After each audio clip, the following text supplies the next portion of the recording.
బంగారు చేప కథ. ఒకసారి సముద్ర తీరంలో ఒక పేద మత్స్యకారుడు ఉండేవాడు.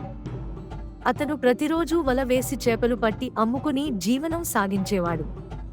ఒకరోజు వల వేసి బయటకు తీస్తే అందులో ఒక చిన్న బంగారు చేప చిక్కుకుంది. ఆ బంగారు చేప మాట్లాడుతూ, "ఓ మత్స్యకారుడా, నన్ను వదిలేస్తే నేను నీకు మంచి చేస్తాను. నీకు కావలసింది ఏదైనా ఇస్తాను" అని చెప్పింది. మత్స్యకారుడు ఆశ్చర్యపోయి, "నాకు కావలసింది పెద్ద ధనం కాదు. నా కుటుంబానికి తిండి వస్తే చాలు" అన్నాడు.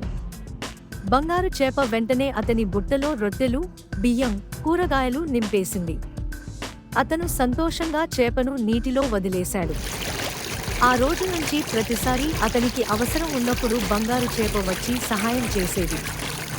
ఈ కథలో నీతి ఏమిటంటే అతిగా ఆశపడకుండా మనకు అవసరమైనంతతో సంతోషంగా ఉండాలి. చిన్న చేప కథ. ఒకప్పుడు ఒక విశాలమైన నదిలో చాలా చేపలు నివసించేవి. వాటిలో ఒక చిన్న చేప కూడా ఉండేది. ఆ చేప చాలా అందంగా ఉండేది. నీలం, ఎరుపు, పసుపు రంగులతో మెరిసేది. అయితే ఆ చేపకు ఒక బాధ ఉండేది. "నేను చాలా చిన్నగా ఉన్నాను. నన్ను పెద్ద చేపలు తినేస్తాయి. నాకు ఎలాంటి బలం లేదు" అని ఎప్పుడూ అనుకునేది.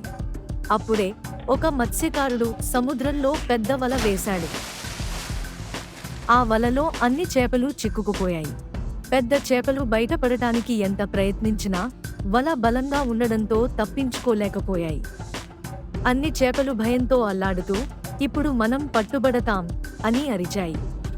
ఆ సమయంలో ఆ చిన్న చేప ఆలోచించింది, "నేను చిన్నదాన్నే కదా, అంటే ఈ వలలోని చిన్న రంధ్రం గుండా నేను బయటికి జారిపోవచ్చేమో." చిన్న చేప ఆనందంగా ఊపిరి పీల్చుకుంది. మిగతా పెద్ద చేపలు మాత్రం వలలో చిక్కుకుని మత్స్యకారుడికి పట్టుబడ్డాయి. చిన్న చేప మాత్రం స్వేచ్ఛగా ఈదుకుంటూ వెళ్ళిపోయింది. నీతి: మనలో ఎవరు చిన్నవారైనా, ఎవరు పెద్దవారైనా ప్రతి ఒక్కరికీ ఒక ప్రత్యేకత ఉంటుంది. మన ప్రత్యేకతే మన బలం.